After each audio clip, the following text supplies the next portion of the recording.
చెప్తున్నాం. ఈరోజు నా ఉద్దేశం ఏంటంటే వ్యవసాయం చేయడమే కాకుండా ఒకప్పుడు నేను చెప్పాను, వ్యవసాయ కూలీలు రైతు కుటుంబంలో ఉండే పిల్లలు ఐటీ చేయాలి అని చెప్పాను.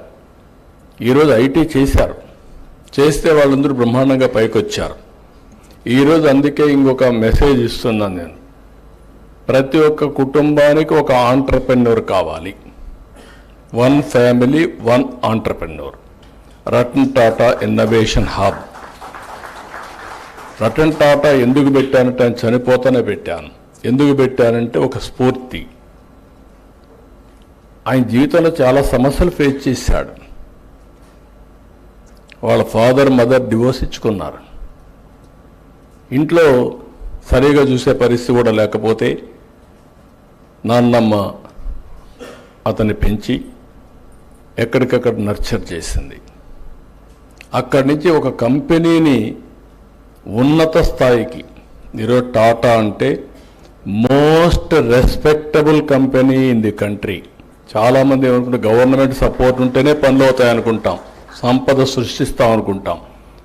గవర్నమెంట్ సపోర్ట్ కాకుండా నీతి నిజాయితీగా ఆనెస్ట్గా ఒక కంపెనీ ఫ్లోట్ చేయొచ్చు.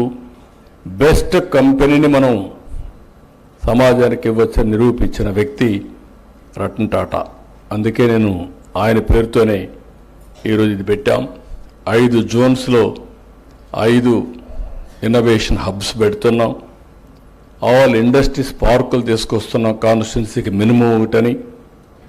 దీనిపైన మీ అందరినీ నేను ఇక్కడ మీరు చెప్పింది, నాలెడ్జ్ ఎకానమీలో ఆంట్రప్రెన్యూర్స్ని ప్రమోట్ చేయడం, టెక్నాలజీ టెక్ ఆంట్రప్రెన్యూర్స్ని, అదే మరి అగ్రికల్చర్ అగ్రి ఆంట్రప్రెన్యూర్స్ని ప్రమోట్ చేయడం, మిగిలిన ఆంట్రప్రెన్యూర్స్ని ప్రమోట్ చేయడం, దీన్ని ఒక పెద్ద కార్యక్రమంగా పెట్టుకున్నాం.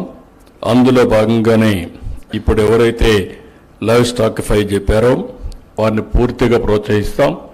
ఒకేసారి మీరు రేటు పెంచేస్తే మీరు కూడా పైకి రారు. అట్లా కాకుండా కొంత నష్టం నువ్వు భరించాలా, కొంత నీకు ఇన్సెంటివ్ గవర్నమెంట్ ఇవ్వాలా, ఫార్మర్కి కూడా కొంత నామినల్గా ఇచ్చి, ఇలాంటి ఫార్మర్కి కూడా పూర్తిగా ఫ్రీగా ఇస్తే దాని విలువ తెలియడం లేదు. కాబట్టి వాళ్ళకు కూడా కొంచెం విలువ ఎప్పుడే ఐడెంటిఫై చేసుకుంటూ అవుతుంది, ఉపయోగించుకుంటారు. దీన్ని వర్కబుల్ మోడల్కి తీసుకొద్దాం. ఆ వర్కబుల్ మోడల్కి వస్తే ఇది సర్వైవ్ అవుతుంది. అందుకే ఒక జిల్లా పైలట్గా చేయమన్నాను. చేసిన తర్వాత ఇద్దరికి ఒక జిల్లా ఇచ్చాం. ఒక జిల్లా పైలట్గా ఇచ్చి వాళ్ళు చేసింది చూసిన తర్వాత